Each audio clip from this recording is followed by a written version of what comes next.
Olá, você aí que gosta de filmes, seja bem-vindo a esse canal. Chegamos ao encerramento da trilogia Rua do Medo. E olha, pessoal, vamos falar aqui nesse vídeo sobre as coisas mais interessantes que rolaram aqui nesse filme. A gente também vai entender toda essa coisa aí de maldição e tudo que aconteceu realmente por trás da história da Sarah Fier. Então vamos lá conferir tudo que rolou aqui no terceiro filme de Rua do Medo.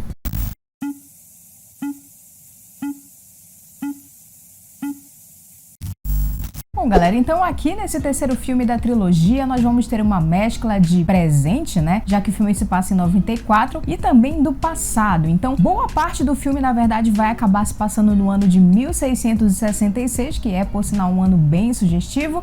E aí, nesse ano, o filme vai focar bastante em contar a história verdadeira da Sarah Fier. E para isso, o filme ele vai utilizar vários elementos clichês de convenção de gênero aqui para contar essa história pra gente, e o filme acaba fazendo isso de maneira bastante convincente e competente, assim como faz também no filme 1 e no filme 2. A ambientação do ano de 1666 é bem criada, a gente tem uma atmosfera aqui bem interessante, que consegue realmente transmitir a mensagem que essa primeira parte do filme quer passar pra gente. Eu acho que eles conseguiram construir muito bem todo esse pano de fundo da história da Sarah Fier, que a gente achava que tinha sido uma história, mas no final das contas a gente vai descobrir uma história completamente diferente, ainda que não tenha sido necessariamente algo tão inovador assim, mas foi interessante a gente ver como eles conseguiram amarrar bem todos os pontos que precisavam ser explicados aqui nessa história e também conseguiram transmitir bem essa atmosfera aí do ano de 1666. Apesar de tudo isso, aqui o filme ele acaba não tendo tantos elementos assim de terror, que eu achava que ia rolar por aqui, mas acabou que não teve tantas coisas assim nesse sentido aqui nessa primeira parte do filme. Na verdade, a gente só vai ter uma cena um pouco mais forte, mais pesada naquela cena que a gente tem ali o pastor dentro da igreja com as crianças e também naquele momento de embate entre o Solomon e a Sarah. A gente vai falar um pouco mais detalhadamente sobre essas coisas mais lá pra frente do filme, mas de forma geral toda essa ambientação aqui do ano de 1666 foi uma ambientação bem criada e o filme ele conseguiu construir bem essa parte aqui da história. A gente vai então ter aqui nesse momento algumas reviravoltas que vão conseguir fazer a gente compreender melhor o que realmente aconteceu com a Sarah, e por falar nisso, já ali no final do segundo filme, quando deu pra gente perceber que a Dina iria meio que assumir o papel da Sarah aqui no terceiro filme, já deu pra perceber que muito provavelmente a Sarah não seria a vilã dessa história, né? Ela não seria a pessoa que fez o primeiro pacto. Então, quando a gente teve aquele momento de reviravolta ali, descobrindo que quem fez tudo isso foi o Solomon e não a Sarah,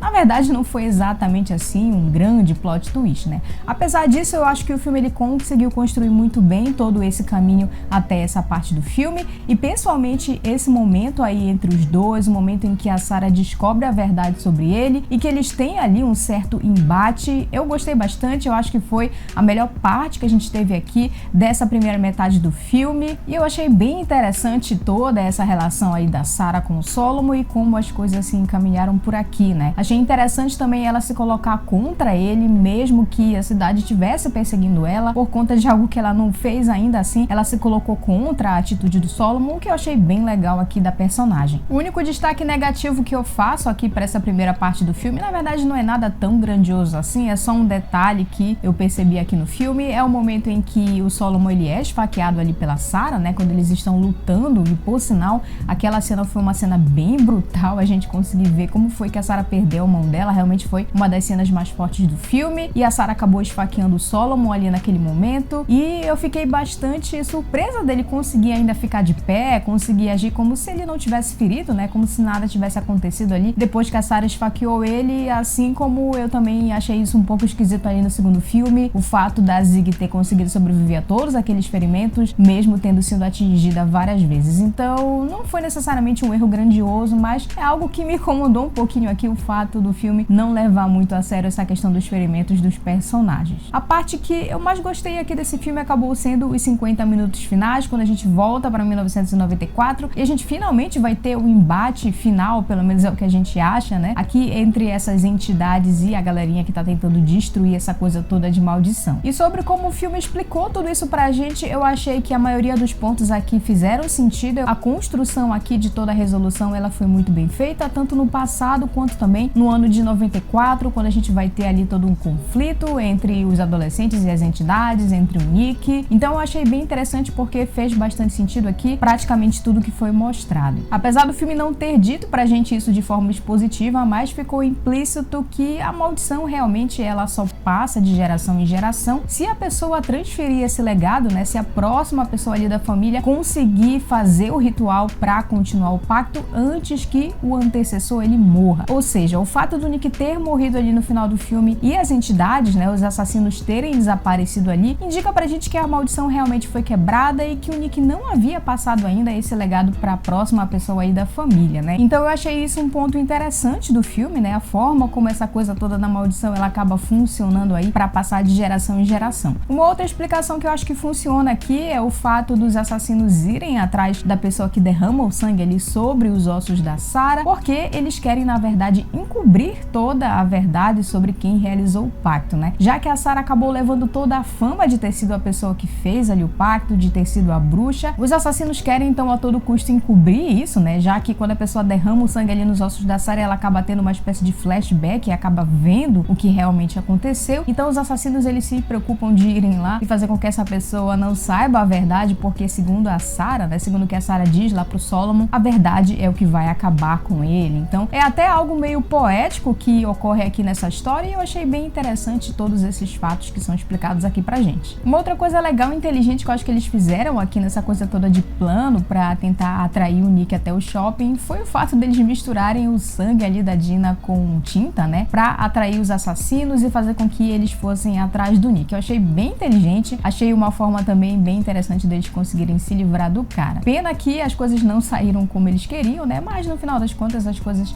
se resolveram ali de uma outra forma. Apesar do filme de forma geral conseguir ligar muito bem todos os pontos aqui da história, teve duas coisas que me incomodaram um pouquinho, que eu não consegui entender muito bem por que isso aconteceu da forma que aconteceu. A primeira coisa delas é o fato do Nick ali no primeiro filme ter avisado a Zig que coisas estranhas estavam acontecendo novamente, né? Sendo ele a pessoa que realizou o pacto e não estando arrependido pelas coisas que ele fez, eu achei um pouquinho estranho ele ter contatado a Zig, já que ela tava ali na dela, né? Ela não tava envolvida mais com toda essa história e meio que indiretamente até contribuísse para que ela se envolvesse de novo nessa história. Ok, pode ser que ele tenha feito isso numa tentativa de proteger ela, porque aparentemente ele gostava dela de alguma forma, mas ainda assim foi algo que ficou um pouquinho esquisito e não teve exatamente uma explicação. Uma outra coisa que também não teve explicação foi o fato da Sam ter ficado possuída ali no final do primeiro filme, né? Eu achei que eles iam dar pra gente alguma explicação do porquê isso tinha acontecido, mas não houve explicação e pelo que a gente viu isso só aconteceu com ela. Já que a Zig passou pela mesma situação que ela, né? Exatamente a mesma coisa, morreu, conseguiu voltar e não ficou possuída, eu não entendi por que isso aconteceu com a Sam. Eu acho que a única explicação que existe pra isso é que eles precisavam de um gancho pro segundo filme, né? Afinal de contas, a Dina acabou indo procurar a ajuda da Zig por causa dessa situação aí da Sam. Então eu acho que essa é a única explicação que tem, mas pra mim foi algo que não fez tanto sentido assim. De forma geral, são coisas que não prejudicam a explicação do filme, são apenas alguns detalhes que eu acho que poderiam ter sido feitos de uma forma um pouquinho melhor, mas de forma geral o filme ele consegue sim explicar os principais pontos da história e fazer isso de uma forma bem satisfatória pra gente. Então, de forma geral, a trilogia ela acaba funcionando muito bem, né? Os personagens eles cumpriram muito bem os seus papéis por aqui.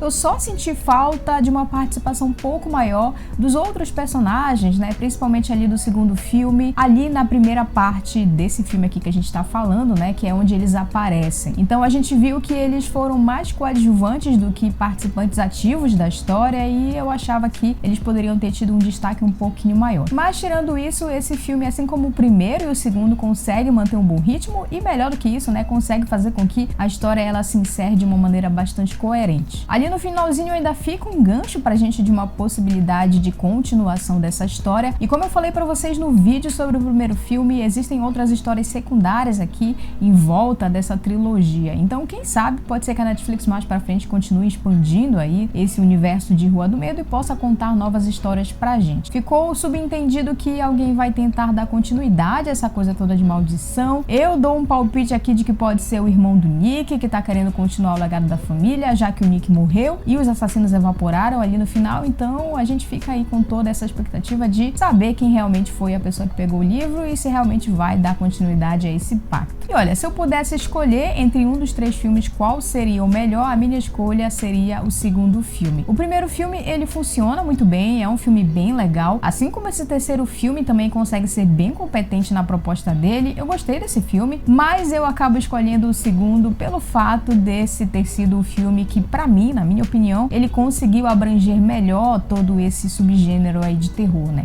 Eu acho que o segundo filme, ele consegue construir muito bem toda essa atmosfera. A gente tem ali adolescentes em um acampamento no meio da floresta com um assassino à solta, então eu acho que dos 3 filmes, o segundo foi o que conseguiu construir com mais consistência todo esse ambiente, né, e todo esse clima de terror, de slasher. Então, pra mim, o segundo filme, ele é o melhor. De forma geral, eu fiquei bastante satisfeita com essa trilogia, mas eu também quero saber qual foi o seu filme favorito aqui da trilogia, né? Se você gostou mais do primeiro, do segundo ou do terceiro filme, então fala aqui pra mim nos comentários e também não esquece de se inscrever aqui no canal se ainda não for inscrito, de ativar o sino das notificações. Eu vou deixar aqui na descrição pra vocês uma playlist aqui sobre filmes da Netflix e também não esquece de deixar o seu joinha porque isso ajuda demais a gente aqui no YouTube. Então, pessoal, eu fico por aqui nesse vídeo, a gente se vê então numa próxima e até lá!